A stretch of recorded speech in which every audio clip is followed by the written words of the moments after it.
हम relative velocity के question को कर रहे थे।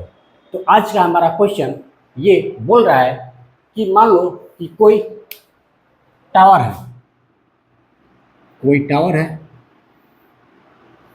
जिसकी हाइट कितनी है, तो 200 मीटर है। जिसकी हाइट कितनी है, तो 200 मीटर है।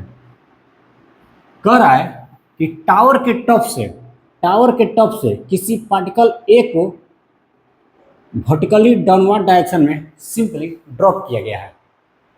जिस समय पार्टिकल ए को टॉप से वर्टिकली डाउनवर्ड डायरेक्शन में ड्रॉप किया गया है, ठीक उसी समय पर अनदर पार्टिकल बी को क्या किया है, वर्टिकली अपवर्ड डायरेक्शन में प्रोजेक्ट किया है। तो कह रहा है कि बताइए कितने समय के बाद ये दोनों पार्टिकल एक दूसरे को क्रॉस करेंगे। चलिए फाइंड करते हैं। सबसे पहले फॉर पार्टिकल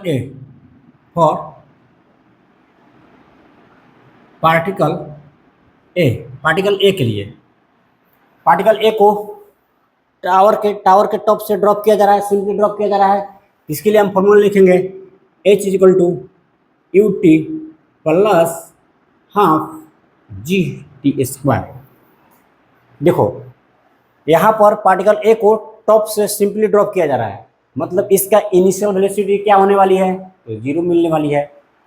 तो हम इसके डायरेक्शन ऑफ मोशन को पॉजिटिव डायरेक्शन मानेंगे और उसके अपोजिट डायरेक्शन को नेगेटिव डायरेक्शन मानेंगे। मोशन की डायरेक्शन किधर है, तो वर्टिकली डाउनवर्ड डायरेक्शन में है।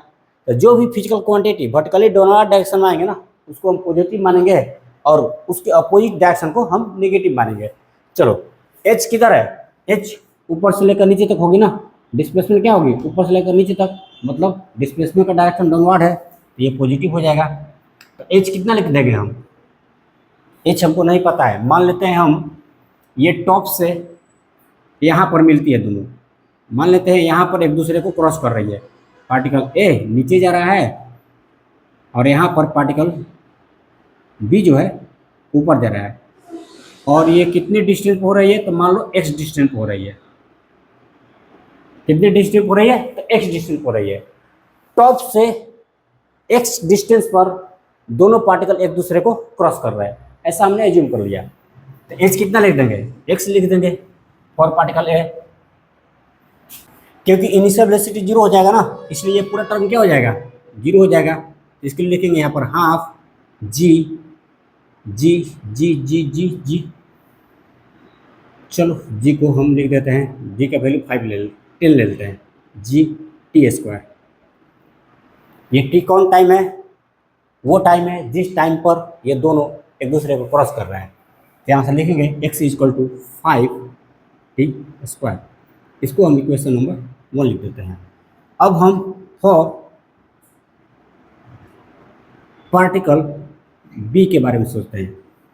पार्टिकल बी को क्या किया गया है, ग्राउंड से वर्टिकली अपवर्ड डायरेक्शन में प्रोजेक्ट किया गया है विथ इनिशियल वेलोसिटी 50 मीटर पर सेकेंड। तो इसके लिए लिखेंगे हम h equal to u t plus half g t square. देखो क्योंकि पार्टिकल बी को अपवर्ड डायरेक्शन में प्रोजेक्ट किया गया है, मतलब इसका इनिशियल वेलोसिटी अपवर्ड डायरेक्शन में है, इसलिए अपवर्ड डायरेक्शन को हम पॉजिटिव मानेंगे फॉर पार्टिकल बी और डाउनवर्ड डायरेक्शन को हम नेगेटिव मानेंगे। तो एच किधर होगा, एच देखो पार्टिकल नीचे से ऊपर जा रही है ना, तो डिस्प्लेसमेंट का डायरेक्शन ऊपर होगा और ऊपर का डायरेक्शन को हम पॉजिटिव माने हैं, तो एच पॉजिटिव हो जाएगा। तो देखो यहाँ पर पार्टिकल एक दूसरे क्रॉस कर रही है और यहाँ पर इस पॉइंट का डिस्टेंस क्या है, टॉप से एक्स। तो यहाँ से और यहाँ तक का डिस्टेंस क्या हो जाएगा, देखो यहाँ से यहाँ तक का डिस्टेंस x है, तो यहाँ से यहाँ तक का डिस्टेंस क्या हो जाएगा, तो 200 माइनस एक्स हो जाएगा ना। यहाँ से यहाँ तक का डिस्टेंस कितना हो जाएगा, तो 200 माइनस एक्स हो जाएगा। तो इसके लिए h लिखेंगे 200 minus x is equal to u, इसका यू दिया हुआ है कितना है, 50 मीटर पर सेकेंड। 50 इंटू टी तो फाइंड करनी है, plus half g downward direction लग रहा है ना, तो जी क्या हो जाएगा, नेगेटिव हो जाएगा यहाँ पर।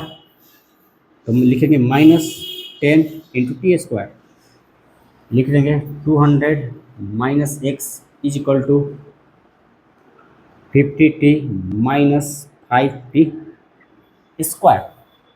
ठीक है, तो तो हम करेंगे इसको इक्वेशन नंबर 2 मान लेते हैं। तो हमने इक्वेशन नंबर 2 मान लिया। अब क्या करेंगे, इक्वेशन 1 में इक्वेशन 2 को जोड़ देंगे। तो किधर इधर सॉल्व कर देते हैं। इक्वेशन 1 में इक्वेशन 2 को हम जोड़ेंगे। अब तो लिखेंगे x इक्वल टू 5t² और ये कितना है 200 minus x, 200 minus x is equal to कितना है, तो 50t माइनस 5t²। देखो x से x चला जाएगा ना, हम जोड़ रहे हैं इस इक्वेशन को जोड़ रहे हैं, तो x से x चला जाएगा, ये हो जाएगा 200 इज इक्वल टू, ये भी चला जाएगा 5t² से 5t² चला जाएगा, ये हो जाएगा 50t। यहाँ से हम t बराबर लिख सकते हैं 4 सेकेंड।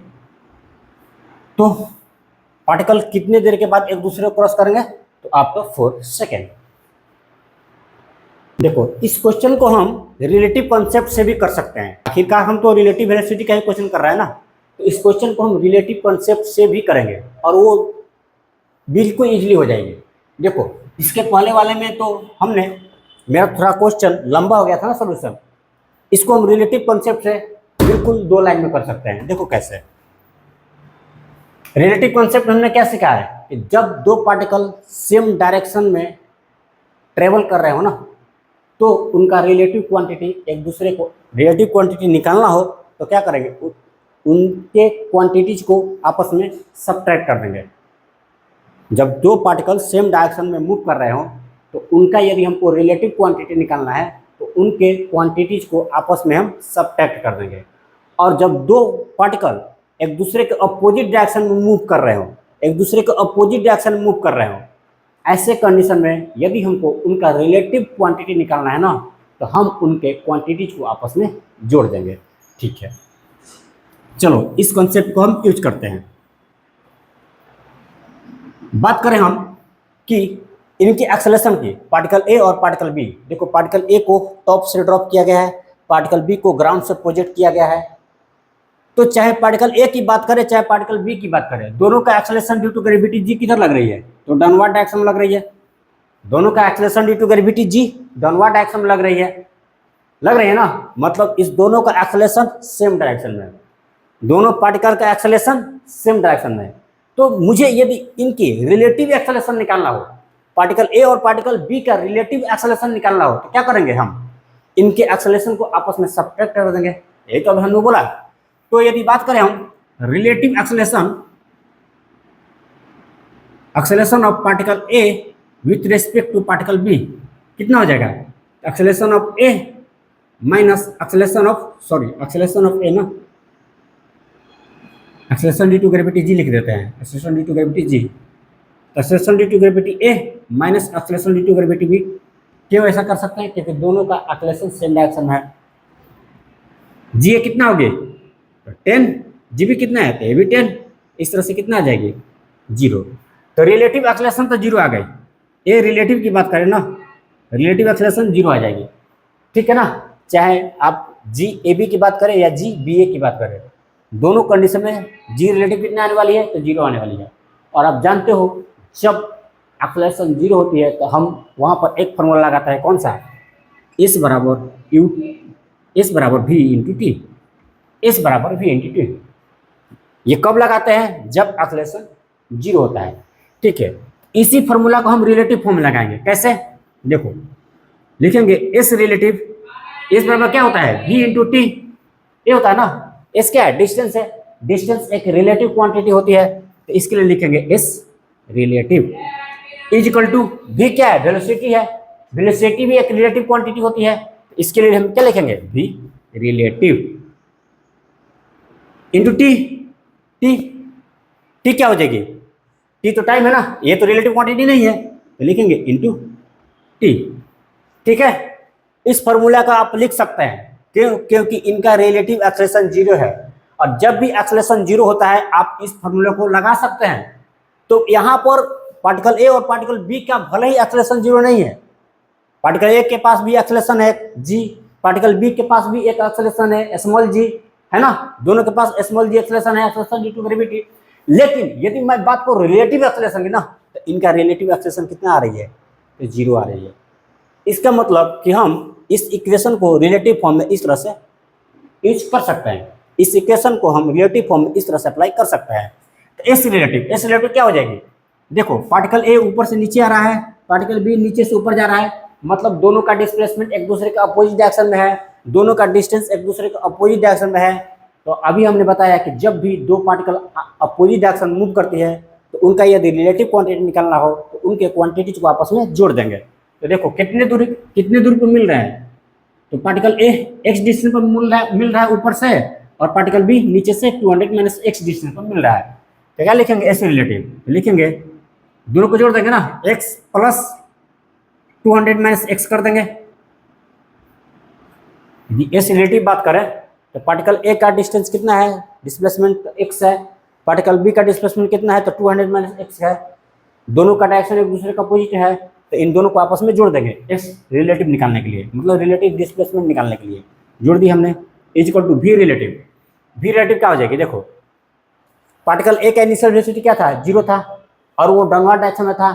पार्टिकल बी का इनिशियल वेलोसिटी क्या था, तो 50 मीटर पर सेकेंड और वो अपवर्ड डायरेक्शन में था, मतलब दोनों एक दूसरे का अपोजिट डायरेक्शन में है। यदि मैं वी रिलेटिव की बात करूँ ना, उन दोनों को आपस में हमको जोड़ना पड़ेगा, 0 + 50 करना पड़ेगा ना, यस इंटू टी, टी तो फाइंड ही करनी है, टी तो फाइंड ही करनी है। यहाँ से हम देखो ये यहाँ पर प्लस x और माइनस x कट जाएगी, क्या हो जाएगी 200 = 50 इंटू टी, इसलिए टी बराबर यहाँ से मिल जाएगी तुमको 4 सेकेंड, वहाँ भी यही आया था ना। तो देखो ये है रिलेटिव कॉन्सेप्ट। यदि आपको पहले वाला मेथड इजी लग रहा है तो आप उस मेथड से बनाइए, और यदि आपको ये वाला मेथड इजी लग रहा है तो आप इस मेथड से बनाइए। दोनों मेथड से ही आपका आंसर सेम आने वाली है 4 सेकेंड। चलिए नेक्स्ट क्वेश्चन। इस क्वेश्चन में बोल रहा है कि मुंबई से पुणे के बीच का जो डिस्टेंस है वो है 200 किलोमीटर। तो मान लो ये है मुंबई और ये है पुणे, ये मुंबई ये पुणे, दोनों के बीच का डिस्टेंस कितना है तो 200 किलोमीटर है। कितना है तो 200 किलोमीटर है, क्वेश्चन में दे रखा है ये कि दोनों के बीच का डिस्टेंस 200 किलोमीटर है। अब ये बोल रहा है कि एक बस मुंबई से पुणे की तरफ जा रही है जिसकी स्पीड है 30 किलोमीटर पर आवर। और ठीक उसी समय जब बस मुंबई से पुणे के लिए खुली ना, ठीक उसी समय एक बस पुणे से मुंबई के लिए खुलती है जिसकी स्पीड कितना है तो 20 किलोमीटर पर आवर है। तो एक बस मुंबई से पुणे जा रही है और दूसरा बस पुणे से मुंबई जा रही है, तो दोनों तो एक दूसरे को क्रॉस करेंगे ना। अब जानते हो कि जब दो पार्टिकल सेम डायरेक्शन में मूव करते हैं तो वहाँ पर ओवरटेक होती है। अब जब दो पार्टिकल अपोजिट डायरेक्शन में मूव करते हैं तो वहाँ पर क्रॉसिंग होती है। तो एक बस मुंबई से पुणे जा रही है और दूसरा पुणे से मुंबई जा रही है, तो दोनों एक दूसरे को क्रॉस करेंगे ही करेंगे। ठीक है, तो वही बोल रहा है कि बताइए मुंबई से कितने दूरी के बाद दोनों एक दूसरे को क्रॉस करेंगे। मुंबई से जो बस खुल रही है ना, पूरा लिख दे रहा हूँ मुंबई, यहाँ पुणे, तो मुंबई से जो बस खुल रही है उस बस का नाम है पी, जिसके स्पीड कितना है तो 30 किलोमीटर पर आवर। पुणे से जो बस खुल रही है उस बस का नाम है क्यू, जिसके स्पीड कितना है तो 20 किलोमीटर पर आवर। हमने मान लिया कि पी और क्यू यहाँ पर मिलते हैं इस पॉइंट पर, मुंबई से इसकी डिस्टेंस है x किलोमीटर। हमने मान लिया कि मुंबई से इसकी डिस्टेंस है x किलोमीटर। तो इस पॉइंट पी का इस पॉइंट पे एक दूसरे क्रॉस कर रहा है। ये मान लो पी इधर से चला जाएगा और क्यू इधर आ जाएगा, तो यहाँ से यहाँ तक का डिस्टेंस x है, तो यहाँ से यहाँ तक का डिस्टेंस कितना हो जाएगा तो 200 - x हो जाएगा ना। यस ठीक है, चलिए इस कॉन्सेप्ट को अप्लाई करते हैं। हम लिखेंगे फॉर बस पी के लिए देखते हैं हम, क्योंकि स्पीड कांस्टेंट है ना, तो इसलिए हम लिख सकते हैं s बराबर v इंटू टी। ये फॉर्मूला अप्लाई कर सकते हैं। s कितना लिया हमने तो s कितना है तो x है, इज इक्वल टू v कितना है बस p का वेलोसिटी कितना है तो 30 kilometre per hour into T. ये तो नहीं पता है तो टी को ऐसे छोड़ देता है, ये हो जाएगा x इक्वल टू 30t। ये कितना हो जाएगा x equal to 30t, equation number 1। अब हम लिखेंगे हम फॉर बस क्यू, यहाँ पर लिखेंगे अगेन से एस बराबर वी टी लगा सकते हैं क्योंकि क्यू बस भी constant speed 20 kilometre per hour के हिसाब से मूव कर रही है। तो यहाँ पे एस के जगह पर क्या लिखेंगे, तो 200 माइनस एक्स, ठीक है। एक्स के जगह पर क्या लिखेंगे, तो 200 minus x is equal to v, v कितना है इसका 20 किलोमीटर पर आवर, लिखेंगे 20 इंटू टी। ये कितना हो जाएगी 200 minus x is equal to 20 into T.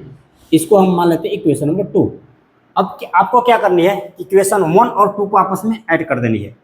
Equation 1 और 2 को आपस में ऐड कर देनी है। तो ये रहा 1, हम लिखेंगे x is equal to 30t, ये रहा 2, लिखेंगे 200 minus x is equal to 20t। दोनों को आपस में ऐड करना है, जब ऐड करेंगे तो x से x कट जाएगी और ये हो जाएगी 200 इज इक्वल टू 50 t। यहाँ से t बराबर अपनी क्या निकल गई 4 सेकेंड, मतलब 4 सेकेंड के बाद दोनों बस एक दूसरे को क्रॉस कर रही है। तो मुझे तो टाइम नहीं निकालनी है, मुझे तो डिस्टेंस निकालनी है ना कि भैया मुंबई से कितनी दूरी पर वो दोनों एक दूसरे को क्रॉस कर रहे हैं। तो मुंबई से कौन बस खुल रही है, तो बस पी खुल रही है, तो लिखेंगे फॉर बस पी, एक बार फिर से एस बराबर वी टी, एस तो निकालनी है, भी वेलोसिटी कितना हो जाएगी, वेलोसिटी बस पी का है 30 इंटू टी 4 सेकेंड आया, और एस के जगह पर लिखेंगे एक्स बराबर कितनी आ जाएगी 120 किलोमीटर। तो तुम्हारा आंसर कितना हो जाएगा 120 किलोमीटर फ्रॉम मुंबई, ये लिखना पड़ेगा फ्रॉम मुंबई से 120 किलोमीटर पर दोनों बस एक दूसरे को क्रॉस करेगी। और यही डिस्टेंस यदि पुणे से पूछ देगा तो क्या करना है, 200 में से 120 को घटा देना है, जो कितना आ जाएगी तो 80 किलोमीटर फ्रॉम पुणे।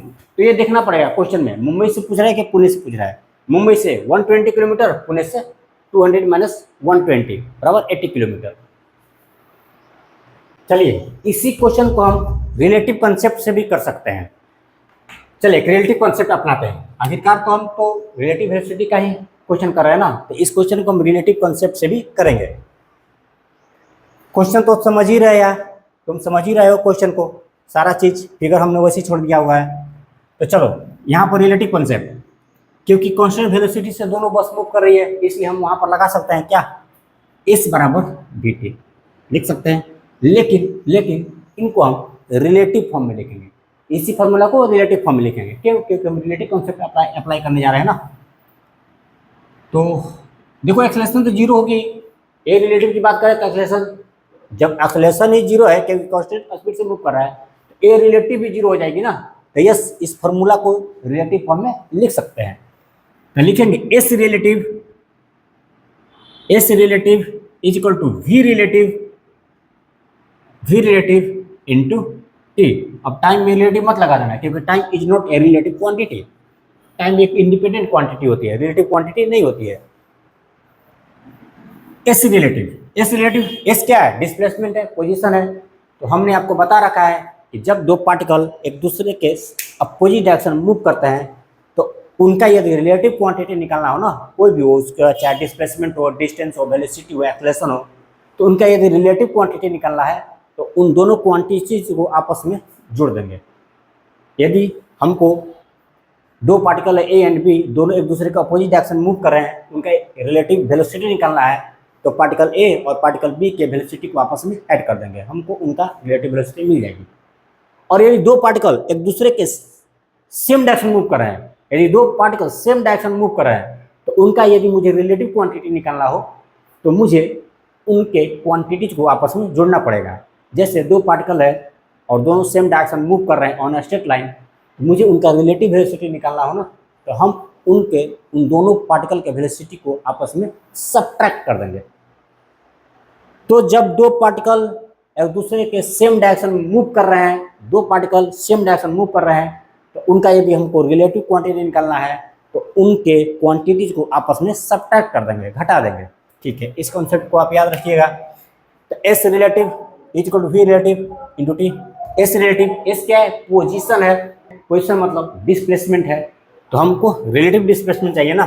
देखो इस पॉइंट पर दोनों एक दूसरे को क्रॉस कर रहे हैं, इस पॉइंट पर पी का डिस्प्लेसमेंट क्या है, तो एक्स है, इस पॉइंट पर पी का डिस्प्लेसमेंट एक्स है, और इस पॉइंट पर क्यू का डिस्प्लेसमेंट कितना है, तो 200 माइनस एक्स है, क्योंकि एक्स का डायरेक्शन क्या है, इधर से इधर है, और 200 माइनस एक्स का डायरेक्शन क्या है, इधर से इधर है, पुणे से मुंबई है, एक्स का डायरेक्शन है मुंबई टू पुणे, और 200 माइनस एक्स का डायरेक्शन है पुणे टू मुंबई, मतलब दोनों एक दूसरे के अपोजिट डायरेक्शन है। चाहे इस डिस्प्लेसमेंट की बात करें चाहे इस डिस्प्लेसमेंट की बात करें, दोनों एक दूसरे के अपोजिट डायरेक्शन है ना। तो यदि हमको रिलेटिव डिस्प्लेसमेंट निकालनी हो तो क्या करेंगे, इन दोनों के डिस्प्लेसमेंट को आपस में ऐड कर देंगे, अपोजिट डायरेक्शन में है ना, तो ऐड कर देंगे, तो लिखेंगे एक्स, पी का डिस्प्लेसमेंट एक्स है, एक्स प्लस क्यू का डिस्प्लेसमेंट कितना है, तो 200 माइनस एक्स, इसको ऐड कर देंगे, 200 माइनस एक्स लिख देंगे, दोनों क्वांटिटी को आपस में हम ऐड कर देंगे, is equal to v relative.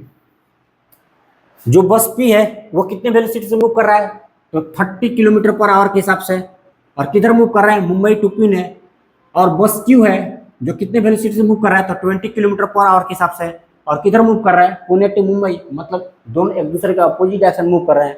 तो मुझे यदि इनकी रिलेटिव वेलोसिटी चाहिए ना, क्या करेंगे, आपस में दोनों को ऐड कर देंगे, दोनों वेलोसिटी को आपस में ऐड कर देंगे, तो हम लिखेंगे 30 प्लस 20 वी रिलेटिव की जगह पर इंटू टी।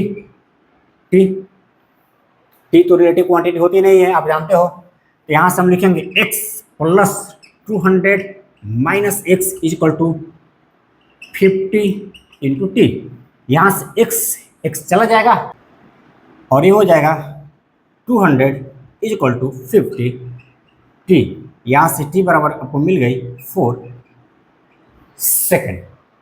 टी बराबर कितनी मिल गई, 4 सेकेंड। ये तो टाइम निकाला ना कि भैया 4 सेकेंड के बाद दोनों एक दूसरे को क्रॉस कर रही है। मुझे चाहिए क्या, position from Mumbai, distance from Mumbai चाहिए, तो क्या लिखेंगे, बस लिखेंगे एस बराबर वी टी, अगेन से अप्लाई करेंगे फॉर बस पी।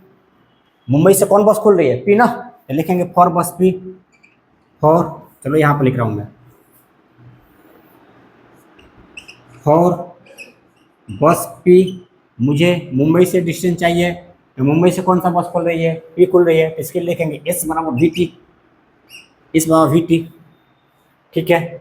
एस के जगह पर क्या लिख देंगे, एक्स लिख देंगे, क्योंकि मुंबई से जो भी हम डिस्टेंस माने हैं एक्स माने है ना, ये रहा एक्स, तो एक्स लिख देंगे, और भी बस पी का वेलोसिटी कितना है, तो 30 इंटू टी, अभी आया मेरा कितना 4, तो यहाँ से लिख देंगे 120 किलोमीटर। मुंबई से कितना हो जाएगा, फ्रॉम मुंबई, ये लिखना पड़ेगा फ्रॉम मुंबई, मुंबई से कितना अपना डिस्टेंस आया, तो 120 किलोमीटर। तो देखो हम इस क्वेश्चन को रिलेटिव कॉन्सेप्ट से भी सॉल्व कर दिया है। आपको जो कॉन्सेप्ट इजी लगे उस कॉन्सेप्ट से आप क्वेश्चन कीजिए, जरूरी नहीं है कि आप रिलेटिव से करें। रिलेटिव हार्ड लग रही है तो क्या करोगे, ऐसे तो हार्ड है नहीं, आप प्रैक्टिस करेंगे तो हार्ड तो है नहीं, मैं तो क्वेश्चन लगातार करा ही रहा हूँ आपको, तो प्रैक्टिस करेंगे तो हार्ड तो है नहीं, बट फिर भी जो आपको इजी लगे उसी से आप कीजिए, क्योंकि जिससे आप इजी, जो आपको मेथड इजी लग रही है ना, उसी में आप कंफर्टेबल फील करेंगे। और देखो, आपको तो अपने कंफर्टेबल जोन से निकलना पड़ेगा, कंफर्टेबल जोन से निकलना पड़ेगा। मतलब क्या, अभी मुझे जरूरत है पढ़ने की और मैं सो रहा हूँ, क्योंकि सोने में मुझे कंफर्ट लग रही है ना। तो यदि आपको सक्सेस पानी है ना, सफलता पानी है, तो आपको हमेशा अपने कंफर्ट जोन से बाहर निकलना पड़ेगा। कंफर्ट जोन क्या होता है, जो आपको मन कर रहा है, जरूरत है पढ़ने का, मन कर रहा है सोने का, तो मैं सोने चला गया। जरूरत है पढ़ने का, मन कर रहा है बाहर घूमने का, तो मैं बाहर चला गया, क्योंकि बाहर घूमने में मुझे कंफर्ट फील हो रही है। जरूरत है पढ़ने का और मेरी मन कर रहा है क्या, खाने का, तो मैं चला गया खाने के लिए। खाने में आप कंफर्ट फील कर रहे हो ना, तो आप कंफर्ट जोन में रह करके ना आप कोई भी सफलता हासिल नहीं कर सकते हो। देखो जिम जाते हो ना, कोई भी लड़का जिम जाता है, आप भी जाते हो सकता है, क्या करते हो आप, पूरा एक्सरसाइज करते हो ना, पूरा लेबर करते हो, तब ना आपकी बाजू स्ट्रांग होती है, आपकी पूरा बॉडी स्ट्रांग होती है, मसल्स आते हैं। पूरा जिम में जाकर एक्सरसाइज करते हो, पूरा लेबर करते हो, पूरा परिश्रम करते हो, तब आपकी बॉडी क्या करती है, स्ट्रांग बनती है। तो आपने जिम में जाकर जितनी वर्कआउट किया ना, एक्चुअली वो आप कंफर्ट जोन से बाहर निकल कर किए। आपका मन कर रहा है सोने का, आपका मन कर रहा है आराम करने का, आप सो करके उतना स्ट्रांग बॉडी बना सकते हो क्या? आपने अपने कंफर्ट जोन से बाहर निकला, जिम में गया, वर्कआउट किया, पूरी परिश्रम किया, तब जाके आपकी बॉडी स्ट्रांग बनी। तो पढ़ाई में कैसे कंफर्ट जोन में रहते हुए आपकी पढ़ाई स्ट्रांग हो जाएगी? पढ़ाई करने के लिए भी आपको अपने कंफर्ट जोन से निकलना पड़ेगा। जिम पे जाकर के खूब वर्कआउट करते हो यार, और पढ़ाई के लिए सोचते हो यार मेहनत लग रही है, नहीं पढ़ेंगे। जिम में भी तो मेहनत लग रही थी, किए कि नहीं किए आपने? किए ना? चलिए, स्वस्थ रहना बहुत अच्छी बात है, कीजिए, आपकी मन है तो कीजिए, कोई प्रॉब्लम वाली बात नहीं है। लेकिन अब आप अपनी बॉडी को स्ट्रांग नहीं बना सकते बेड में सो करके। आप कुर्सी पर बैठ करके अपने बॉडी को स्ट्रांग नहीं बना सकते। उसके लिए आपको जिम में जाना पड़ता है, आप स्ट्रांग, आपको आपको आपको वर्कआउट करनी पड़ती है, आपको परिश्रम करनी पड़ती है, आपको फील्ड में जाना पड़ता है, आपको दौड़ना पड़ता है, आपको आपको एक्सरसाइज करनी पड़ती है, तब ना आपकी बॉडी स्ट्रांग बनती है। कि कंफर्ट जोन में रह करके बॉडी स्ट्रांग बनती है। तो पढ़ाई को भी यदि स्ट्रांग बनाना है ना, अपने सिलेबस को, अपनी पकड़ को स्ट्रांग बनाना है ना, तो आपको यहाँ भी कंफर्ट जोन से निकलना पड़ेगा। आप सो करके, आप घूम करके, आप आराम से कुर्सी पर बैठ करके नहीं कर सकते हो। यदि आपको कंफर्ट जोन से निकलना पड़ेगा, ये क्वेश्चन सॉल्व करने में परिश्रम लग रही है, मेहनत लग रही है, और आप छोड़ दिए, तो ऐसे थोड़ी ना पकड़ आएगी सिलेबस पे। यहाँ भी आपको उतने ही परिश्रम करने पड़ेगी, आप परिश्रम से बच नहीं सकते हो। अब आप पढ़ाई के फील्ड में हो, परिश्रम कर रहे हो, आप किसी आपको देखो, जीवन है तो रोजगार चाहिए ना। बिना रोजगार के तो भोजन चलने वाला नहीं, कब तक मम्मी पापा देंगे आपके? एक दिन ऐसा समय आएगा मम्मी पापा देना बंद कर देंगे, फिर क्या करोगे? फिर क्या करोगे? रोजगार चाहिए, जीवन है तो रोजगार चाहिए। और कोई तो काम करोगे ना, तो वहाँ भी आपको परिश्रम करनी पड़ेगी, वहाँ भी आपको अपनी कंफर्ट जोन से निकलना पड़ेगा। तो वहाँ भी कंफर्ट जोन से निकलोगे, लेकिन वो काम करोगे जो तुम करना नहीं चाहते हो। और यहाँ यदि कंफर्ट जोन से निकल करके बाहर, कंफर्ट जोन से बाहर निकल करके तुमने पढ़ाई कर लिया ना, पूरी परिश्रम कर लिया ना, तो तुम वो बनोगे जो तुम बनना चाहते हो। तो तुम सोच लो, कंफर्ट जोन से तुमको निकलना पड़ेगा, या आज निकलो या कल निकलो। आज निकलो अपनी इच्छा से, कल निकलो अपनी मजबूरी से। निकलना तो है तुमको। तुम कंफर्ट जोन में रह करके पूरी लाइफ नहीं व्यतीत कर सकते हो। वो तो बड़े से बड़े धनवान व्यक्ति, उनका भी बेटा बेटी कंफर्ट जोन में रह करके नहीं रहता है, फिर आप कैसे रह लोगे? निकलना तो है। यदि आज अपनी मर्जी से निकल गए ना, आज यदि अपनी इच्छा से आप निकल गए ना, तो आपकी सपने साकार हो जाएगी, आप वो बन जाओगे जो बनना चाहते हो। और समय बीतने के साथ यदि मजबूरी में आप कंफर्ट जोन से बाहर निकलते हो ना, मजबूरी में कंफर्ट जोन से बाहर निकलते हो, तो आपके सपने सब खत्म हो जाएंगे। आपको वो करना पड़ेगा जो आप कभी लाइफ में करना नहीं चाहते थे। तो कंफर्ट जोन से बाहर निकलिए, परिश्रम कीजिए। सफलता आप ही का है, उसको तो लो तो सही। कंफर्ट जोन में रह करके आप उसको हासिल नहीं कर सकते हो। सफलता आप ही का है, आप उसको हासिल करोगे। तो परिश्रम करते रहिए। मिलेंगे हम नेक्स्ट वीडियो में। Wish you all the best.